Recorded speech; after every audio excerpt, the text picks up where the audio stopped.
It is that time, my friends, when Gilgamesh is getting a max skill. I have already max skill him in one of my other accounts, and he is a beast on the field. But I want to detail in this video why I'm going to max skill him, and I also want to talk about the current Archer rally meta and where is he going to fit on my field battling marches, so you can have a better understanding of why I'm going to max skill Gilgamesh.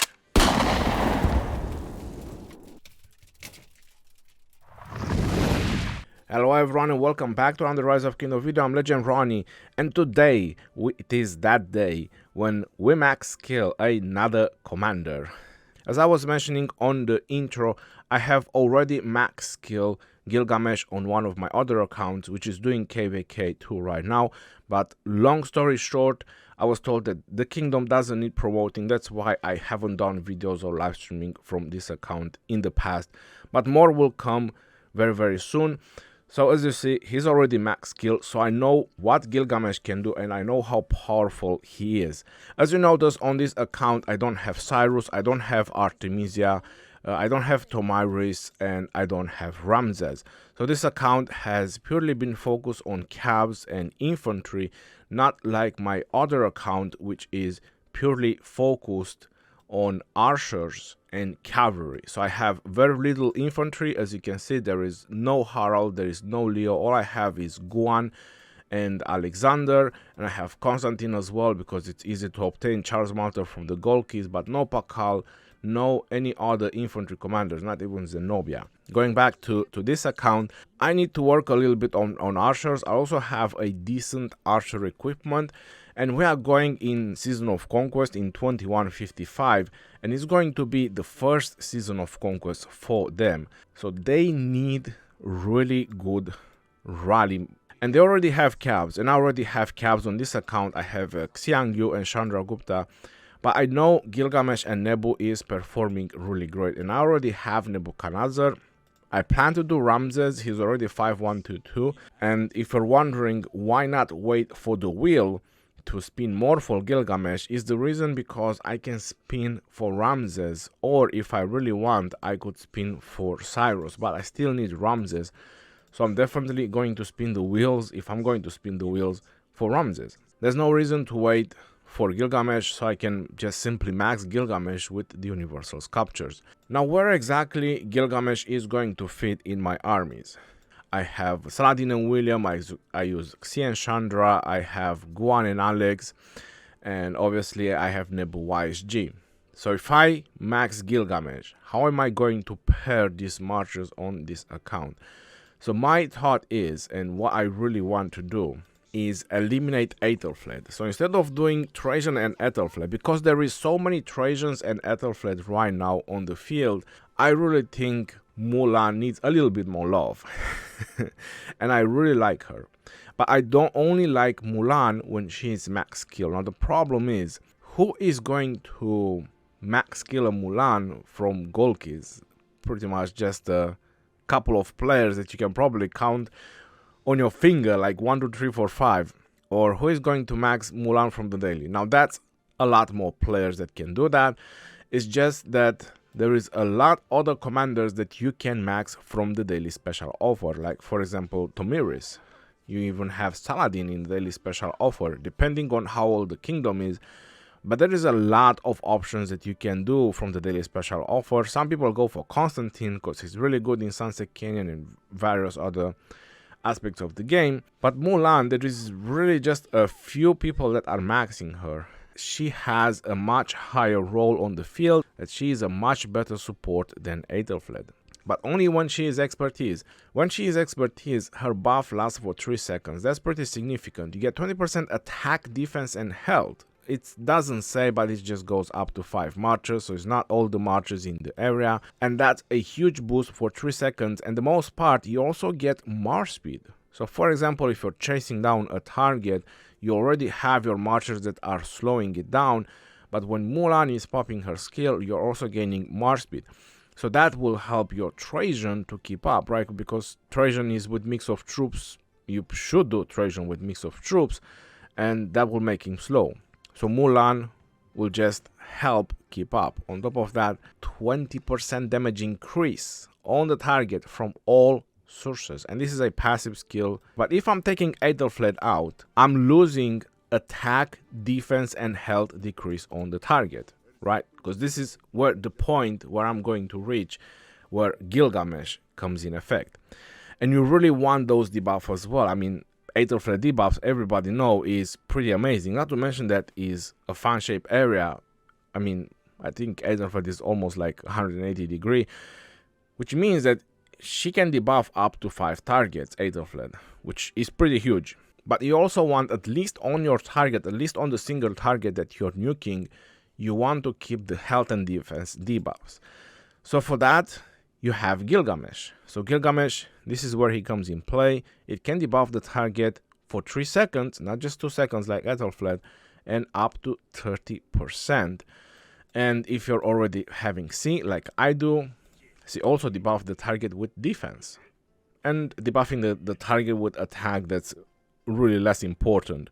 And now you get defense reduction, you get health reduction, and a lot more benefits from Mulan. So that is my plan for the future on this account, to integrate Mulan in my marches, in my 5 marches, and take out Aethelflaed, because I have seen a lot of other players like Medio Spender, Free to Play, they're doing Trajan and Aethelflaed. So there is a high chance that targets are already being debuffed by Aethelflaed when you're nuking them.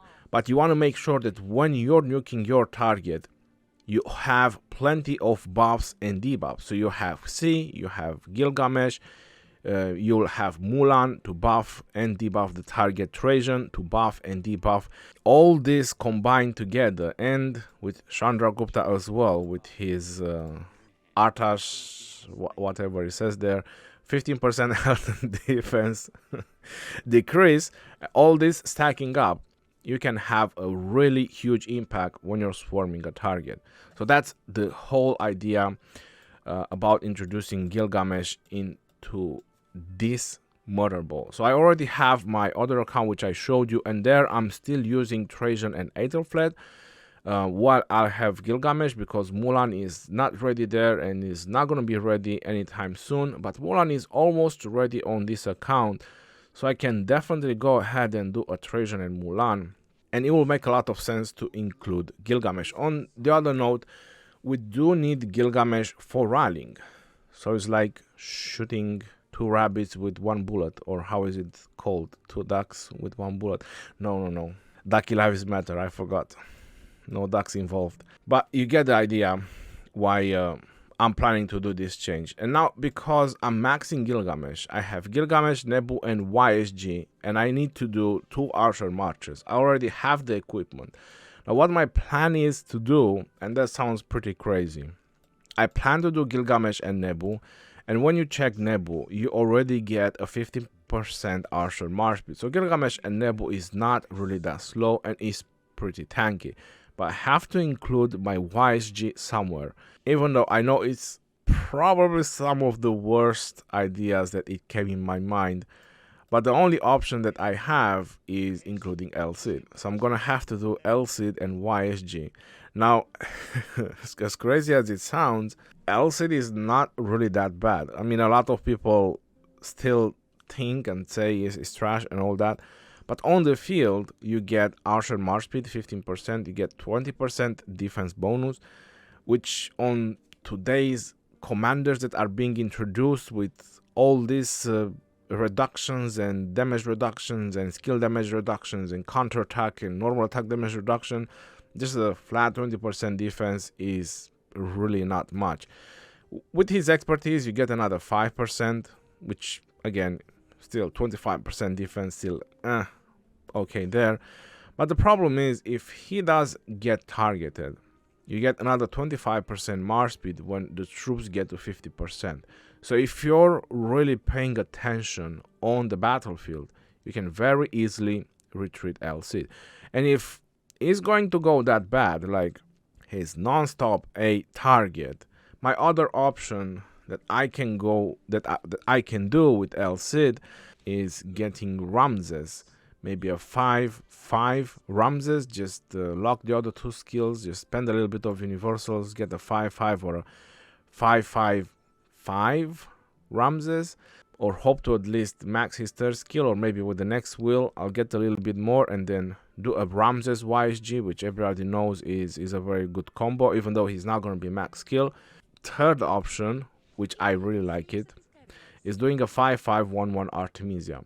That was my first thought. But I do want to give another chance to El Cid, because I think that with all the buffs, right, because I'm going to have Mulan that will going to give defense and health increase as well. So with all the buffs that I get, I really think that El Cid might just have another chance. If it's going to go bad, then I'm just going to instantly get an Artemisia or a Ramses done and just go from there. And now for one of the most important part of the video, let's see if my snapping fingers still work. Let's see if Thanos was right. Can we get a max skill Gilgamesh? I can't believe that worked. We have a max skill Gilgamesh. Ladies and gentlemen, just snap my fingers. Now let's see, can we get him to level 60? What? Come on. It's not working. Okay, I think my luck is over. Well, the whole point is I don't really need him to level 60, because by the time I'm gonna have to use him to rally and all that, I'm going to kill a lot of barbarians, marauders, and various other stuff. So it's no reason if you can save some of the cars. The cars can very easily be used in matter of minutes, seconds. If you always know that you can save some of those, it's better if you do it. So that's why I'm not gonna bring him to level 60, because there's gonna be plenty of other stuff to kill. So his talent tree is not gonna look exactly the way I want it, but just to give you an idea, you can also check the Discord. The plan is to go with Feral Nature, so I'm definitely gonna put Feral Nature, then Venomous Sting, then it's gonna be Razor Sharp, and I'm gonna have enough to get the full quiver. And I think one more point, you can either go in attack or 0.5 rapid fire or something like that. I would go for 0.5% attack. So that will be his talent tree as well. That's the talent tree that I also used on the other account. I also tested in rallies. It works. It's really good. So that's what I'm going with. Just in case you're wondering, because I was talking about the Archer rally meta. I was talking about Ramses, and even when Gilgamesh was released, I was talking about Ramses and Gilgamesh. They do work. They really do work together, but it's so situational. Like in some situation, Ramses with his expertise, it cancels the heal from Zenobia, so Zenobia doesn't heal at all, which means Gilgamesh with his expertise is not really doing a lot of damage, and in some situation Ramses doesn't do that, which obviously helps because it debuffs the target with defense, and then Gilgamesh is hitting. So it's very, very situational using Ramses and Gilgamesh, but when they work, when the situation works in your favor and Ramses doesn't cancel the heal of Zenobia, then you really get some nice trades. But we've noticed that some trades are good, some trades are bad. While using Gilgamesh first and Nebu second, it is a steady line of good trades against Zenobia. So definitely you can use Gilgamesh with some of the other commanders, some of the other Archer Marches, and you can have various results, good, bad results, or semi results, because maybe you don't have Nebuchadnezzar, right? But the best that I have tested so far using the Archers, it was with Nebu, Gilgamesh and Nebu. And it also against anti-swarm, Gilgamesh and Nebu, it also works really good, because this guy hits up to 5 targets, so it does pretty decent AoE damage, especially that they are fast skills.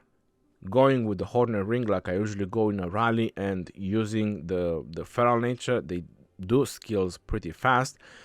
And usually before the Marchers hit your rally, Nebu does have a chance to fire off a couple of skills, maybe 1 or 2, so not that many couples, 1 or 2 skills, and maybe even a third one before the Marchers that are swarming will start doing skill damage. So it's lowering their troops drastically, and that helps you a lot. So I hope you do like this video, and I hope you do understand where I'm integrating Gilgamesh in my marches and why I'm doing what I'm doing, all the reasons why I'm investing in Gilgamesh, because it's very important, not just because he's a new commander.